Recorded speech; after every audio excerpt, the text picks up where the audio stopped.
أعوذ بالله من الشيطان الرجيم بسم الله الرحمن الرحيم. My dear viewers, Assalamu alaikum. I welcome you once again to JemeilTv after a long break due to internet connections problem in the country. Now let us start with the study of 62nd surah of Holy Quran. It is called Surah Aljumah. Introduction. Surah Al-Jumu'ah is at the 62nd serial number in the compilation of Holy Quran. The surah is relatively short chapter consisting of 11 verses. It emphasizes the importance of congregational prayer, seeking knowledge, following the guidance of Prophet Muhammad sallallahu alaihi wasallam, and staying on the path of righteousness. It also serves as a reminder of Allah's mercy and forgiveness for those who repent and seek His forgiveness. How it was named. Its name is derived from the sentence mentioned in verse 9. أعوذ بالله من الشيطان الرجيم إذا نودي للصلاة من يوم الجمعة, when the call is made to the prayer on Friday. Although in this surah injunctions about the Friday congregational prayer also have been given, yet Jummah is not the title of its subject matter as a whole. But this name too, like the names of other surahs, is only a symbolic title. Period of revelation.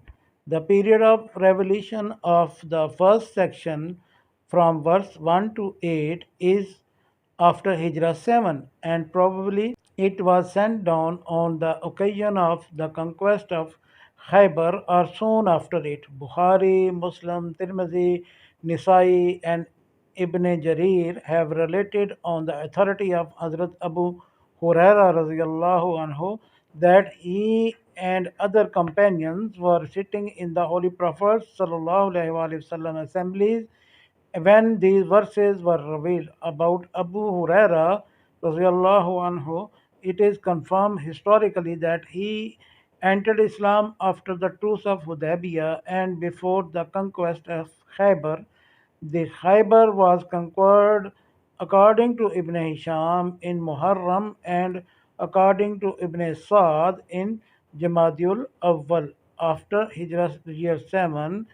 Thus, presumably, Allah might have sent down these verses addressing the Jews when their last stronghold had fallen to the Muslims, or these might have been revealed when seeing the fate of Khyber. All the Jewish settlements of northern Hijaz had surrendered to the Islamic government. The second section, verses 9 to 11, was sent down shortly after the emigration, for the Holy Prophet ﷺ had established the Friday congregational prayer on the fifth day after his arrival at Medina. The incident that has been referred to in the last verse of this section must have occurred at a time when the people had not yet received full training in the etiquette of religious congregations. Theme and subject matter.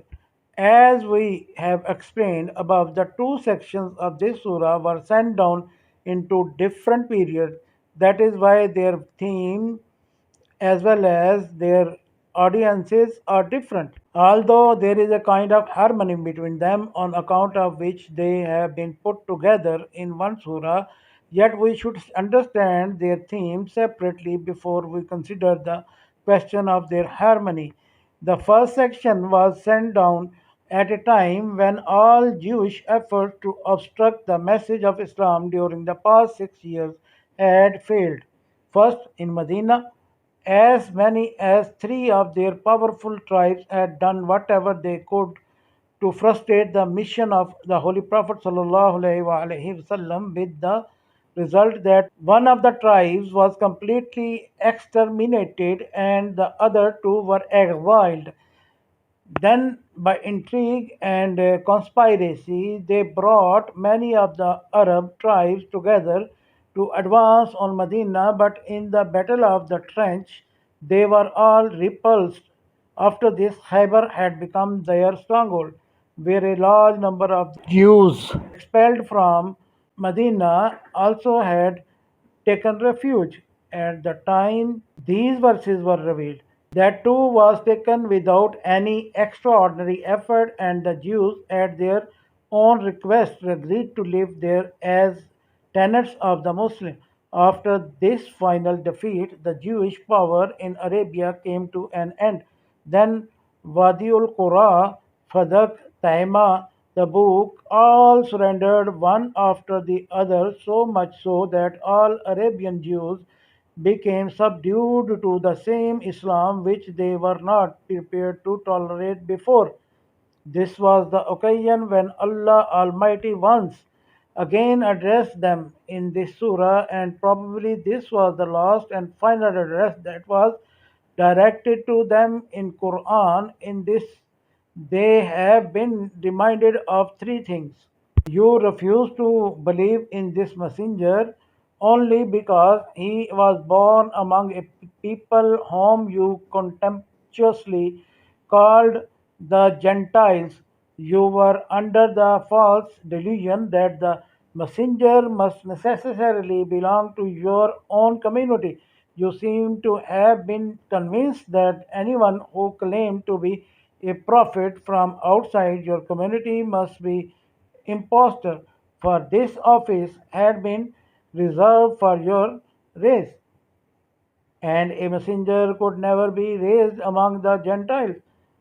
But among the same Gentiles, Allah has raised a messenger who is reciting his book in front of your very eyes, is purifying souls, and showing the right way to the people whose misdeeds are well known to you. This is Allah's bounty, which He may bestow on anyone He may please. You have no monopoly over it, so that He may bestow it over whomever you may please, and may withhold it from whomever you may desire it to be withheld. You had been made bearers of the Torah, but you did not understand your responsibility for it nor discharge it as you should have. You are like the donkey which is loaded with books and which does not know what burden it is bearing. Rather, you are worse than the donkey, for the donkey is devoid of sense, but you are intelligent. You not only shirk your responsibility of being bearers of Allah's revelations deliberately, yet you are under the delusion that you are Allah's favorites and the blessings of apostleship has been reserved for you alone. More than that, you seem to entertain the notion that whether you fulfill the demands of Allah's message or not, Allah in any case is bound not to make any other than you the bearer of His message.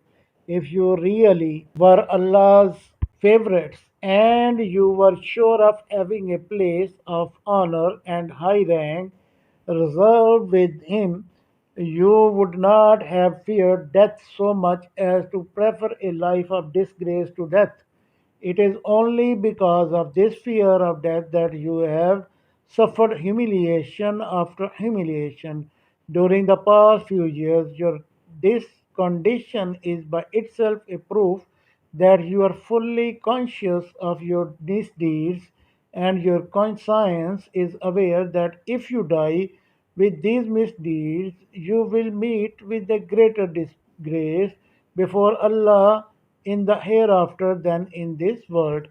This is the subject matter of the first section. The second section, that was sent down many years later, was appended to this surah because in it Allah has bestowed Friday on the Muslim as against the Sabbath of the Jewish. And Allah wanted to warn the Muslim not to treat their Friday as Jews had treated their Sabbath. This section was sent down on an occasion when a trade caravan arrived in Medina right at the time of the Friday congregational service, and hearing its din and drum, the audience, except for 12 men, left the Prophet ﷺ's mosque and rushed out to the caravan, although the Holy Prophet ﷺ at that time was delivering the sermon.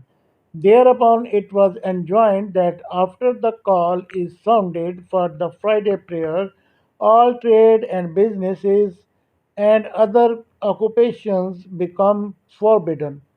The believer should then suspend every kind of transaction and hasten to the remembrance of Allah. However, when the prayer is over, they have the right to disperse in the land to resume their normal occupations. This section could be made an independent surah in view of the commandments that it contains about the congregational service on Friday, and could also be included in some other surah, but instead it has been included here, particularly in the verses in which the Jews have been warned of the causes of their evil end. Its wisdom, in our opinion, is the same as we have explained above.